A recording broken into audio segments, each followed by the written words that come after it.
Hi, this is Ramon. Thank you for joining me.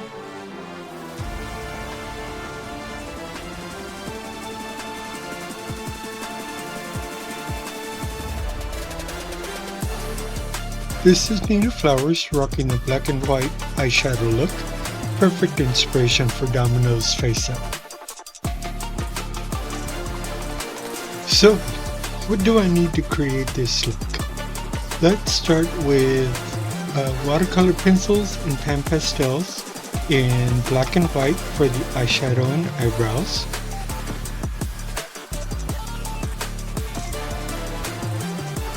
Once you complete your first layer, then it's just a matter of applying Mr. Soup Clear or something similar.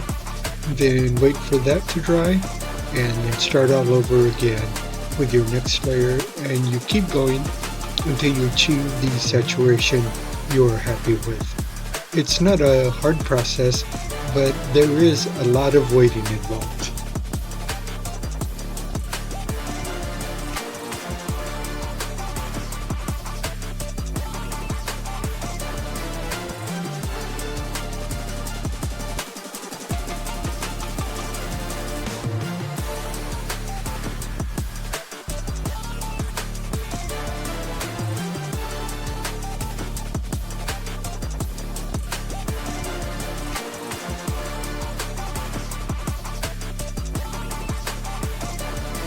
And the lips are done with a watercolor pencil and a red pan pastel.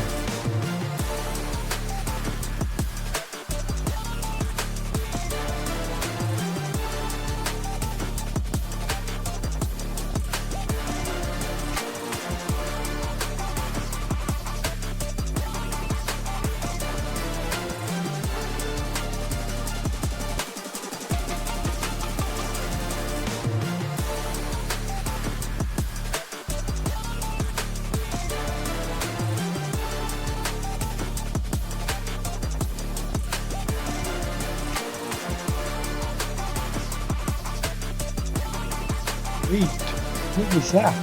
My apologies. Didn't know that was still in there.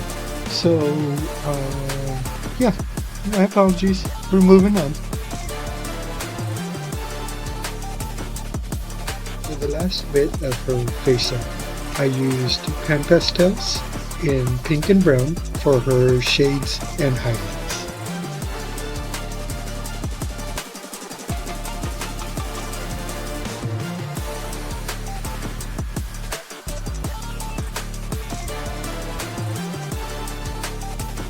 As you can see, I added earrings, the eyelashes, and a black gemstone for her beauty mark. Everything is looking good.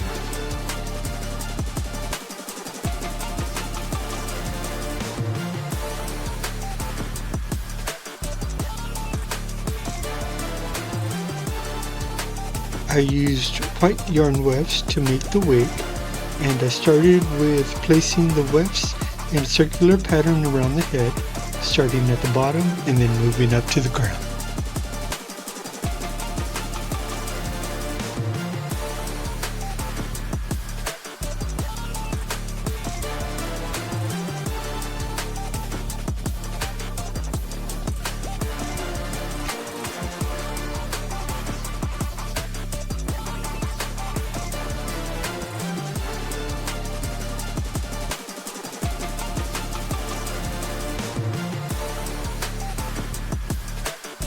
The style I wanted to create was a short, spiky look, so off camera I put glue on the tips of each weft and gave it a twist to create the point. Once it was all dry, I took a pair of scissors and trimmed where needed for the wig to look balanced.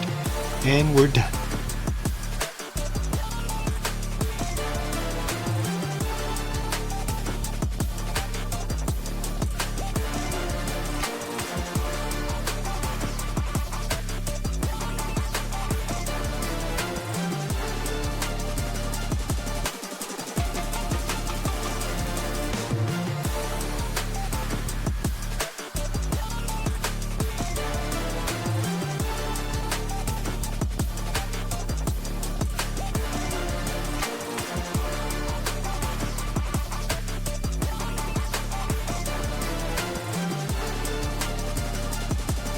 My design was inspired by the Ascot Dress that Audrey Hepburn wore in the movie My Fair Lady.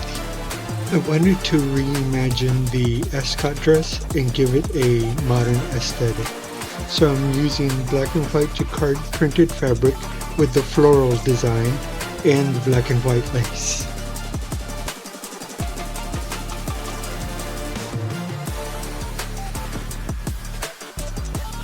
The angle idea actually came from the angle stripes on the Ascot Dress, and off to the races I went. See what I did there? I know. Keep my day job. Okay, moving on.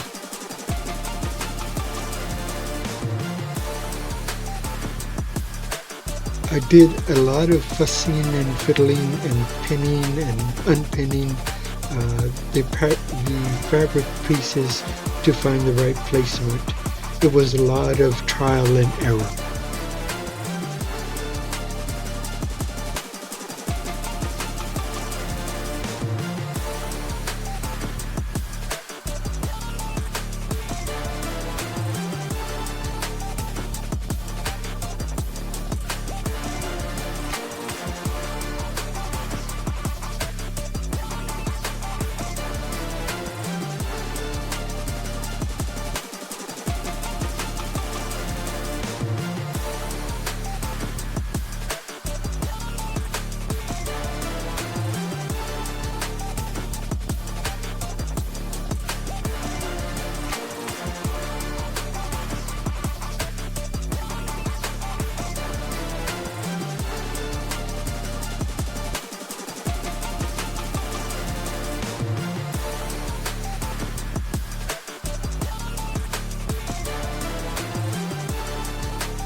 At this point, the layout started to make sense to me. It looked more balanced. Here, I hope you can see that my overall idea was to alternate the black and white colors from top to bottom.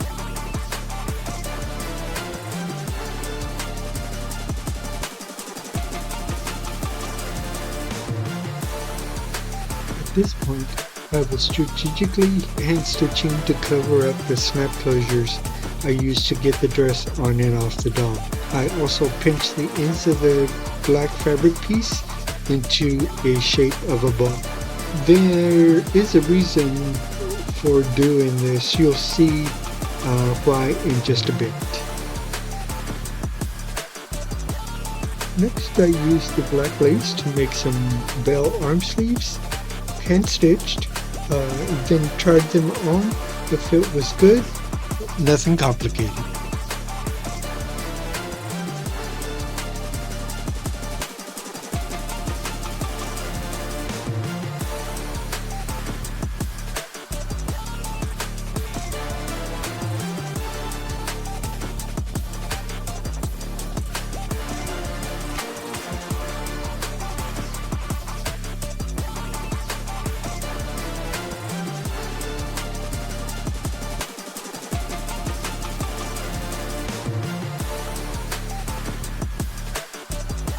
Next, I started making the bows.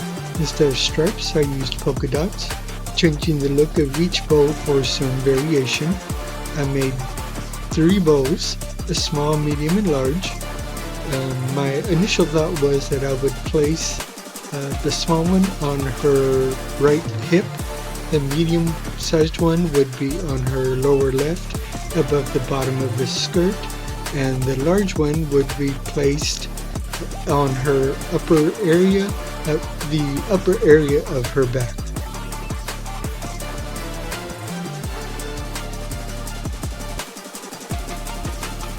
In the end, I only used 2 bows, the medium one on front and the large one on the back.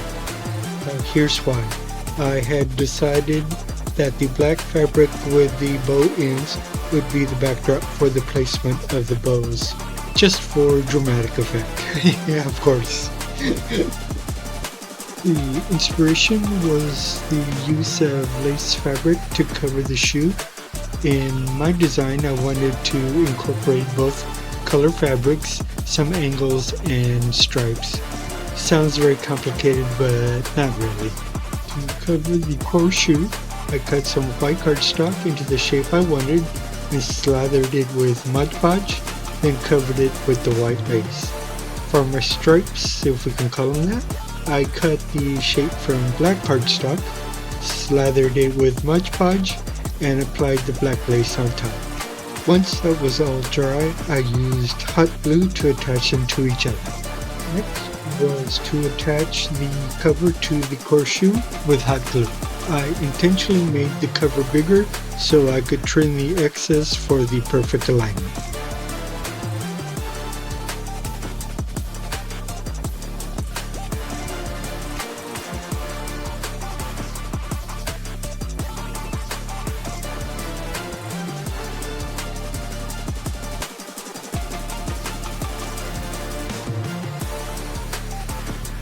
The final touch was to add some clear gemstones for a little bit of sparkle.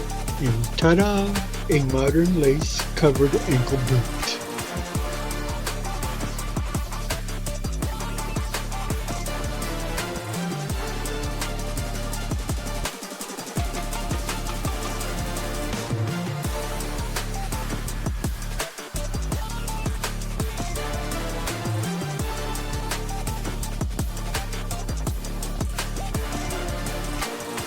Inspiration for my hat was not the original hat, but this canoe-shaped hat for a more modern look. My apologies for not having the filming of the hat construction.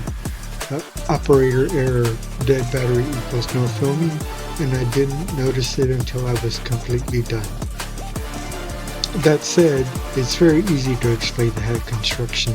The shape is an exaggerated oval with pointed tips. I used glittered black and white craft foam sheets, cut to size and shape, and adhered them to each other with heat and glue.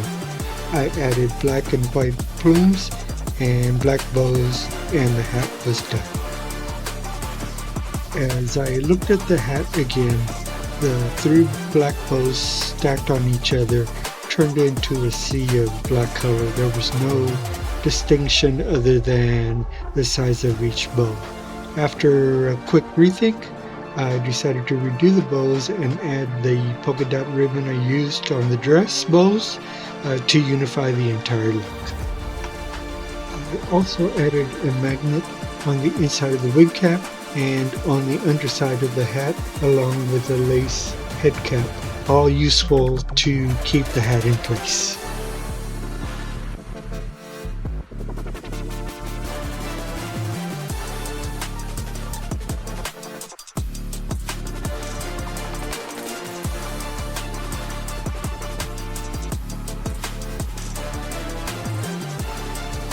The earrings are store-bought from Temu.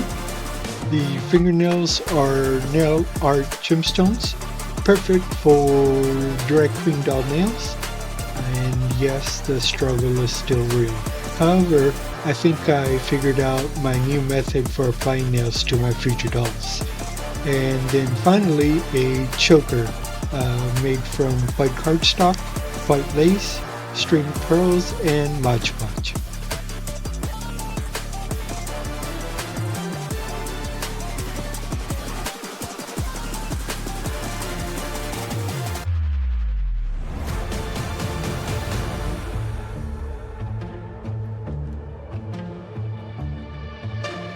I decided I would construct the parasol in 3 sections: top, body, and tip, starting with glittered white tulle and a gather stitch. Next, I wrapped this black ombre ruffled ribbon around the dowel until I had the fullness I wanted. Then I tied it to the dowel to secure it in place. Now, back to the white tulle again. I added a second gather stitch and wrapped it around the black ruffled ribbon, because I thought this would pay homage to the parasol in the picture of the Ascot dress. Then I tied the 2 places to hold it in place and that completes the top part of the parasol. To construct the body of the parasol, I wrapped white tulle down the dowel to help provide some volume. Then I cut a circle of white lace, added a gather stitch near the outer edge, and placed it over the tulle. The tip includes more lace and a metal sleeve to protect the wedding down.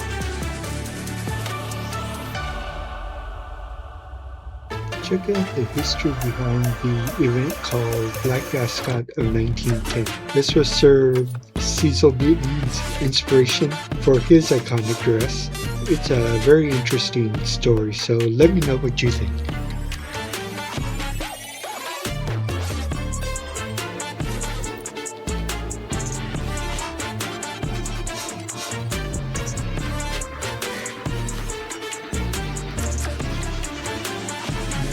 I present to you, all dolled up in her Ascot Dress of 2026, Domino Divine.